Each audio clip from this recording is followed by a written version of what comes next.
What is happening, people? And welcome to the second sandbag exercise directory video. Now, please remember that these videos build on each other. So if I'm using some sort of verbiage or vernacular that you don't recognize, just jump back to the last video. I guarantee that I explained it with too many words in that one. Also, remember that this is an accompanying video series for my 60 sandbag sessions and beginner's guide ebook that I just released.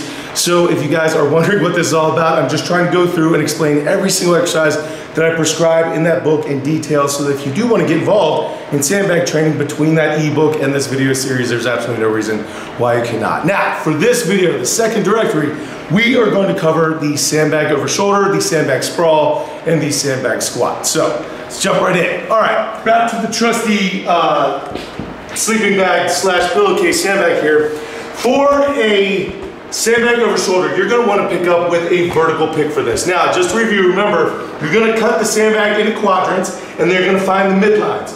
The middle line of your middle finger is going to go there, and you're going to line up the middle of your foot as close to that as you can. Big belly breath. Remember to dig your hands underneath, not all the way to your forearms. If you go to your forearms, it's going to slip through. So make sure it stays on your hands.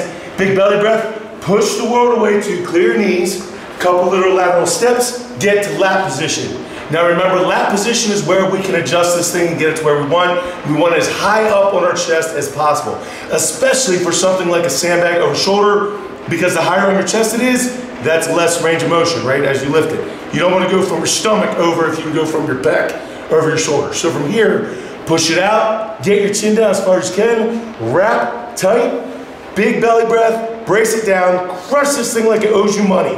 Raise your hips up, just like for the extension. From here, the faster the hips move from A to B, the more vertical force you are going to generate. So from here, you're braced, you're crushing, A to B, and as you do, pick your shoulder and push your head on the other side. And just let that baby flip over, right? Now, in the next sandbag directory, we're actually going to be going over exercises where we stop the sandbag up here and we do things with it. But for this one right now, you're just gonna toss it over your shoulder. Also, if you need more help on this, I have an entire sandbag over shoulder do's and don't video where I break this exercise down ad nauseum in my sandbag help playlist. So if you need help on this or any other sandbag material, just head over there and I'll answer a lot of your questions. If you're looking for a couple sessions inside the ebook that cover the sandbag over shoulder, it is used all the time because it is a game changer of an exercise, virtually anything and building explosiveness.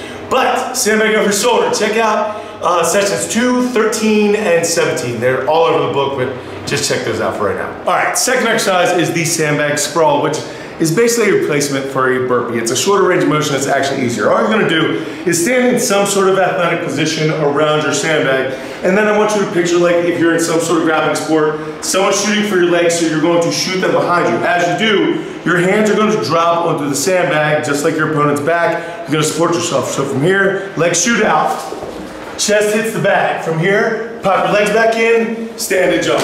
All right? So normal speed, you're standing here, drop, hit. All right? One thing I will say, exhale when you hit. All right? Do not be inhaling when you drop like this.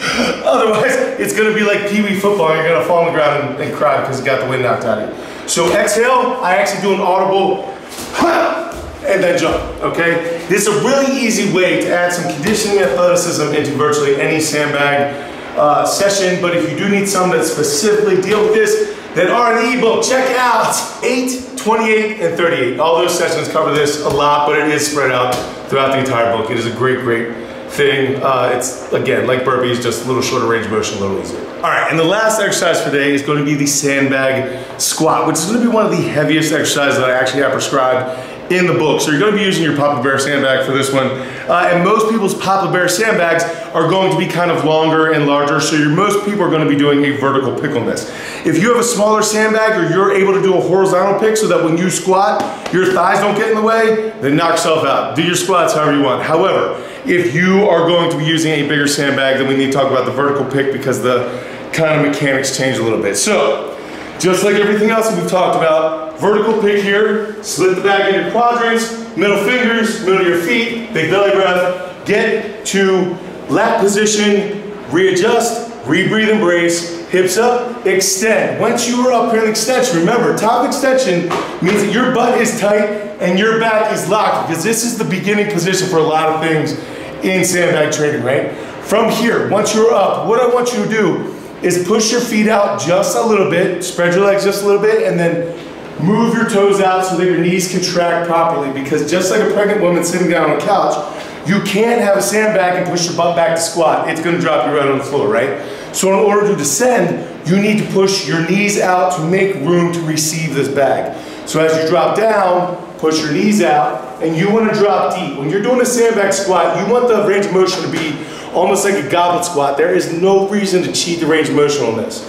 Then as you stand, you come up at the top, you flex your back by pulling the bag through your chest, and you squeeze your glutes, at least a second pause on every single squat. Full range of motion, at least a pause. If you need a couple sessions from the book that cover the squat specifically, again, this is a very versatile exercise, so it is all over the place. But if you need specific sessions, check out number 11, 31, and 54.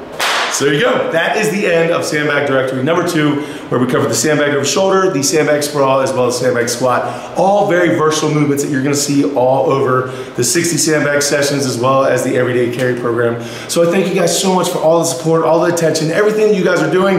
And I really hope that these videos are gonna be helpful to you as you work your way through the book. I thank you so much to every single one of you who've already purchased the book, and I thank you so much to every single one of you who will purchase a book or a program. They're the #1 reason that I can put out free information online. So I thank you guys so much. I live my dream, and I get to do exactly what I want to do because of the generosity of people like you. So I will be right back here with Sandbag Directory number 3. Until I do go out and do something amazing, keep working hard, people. Be nice to each other. I'll see you then.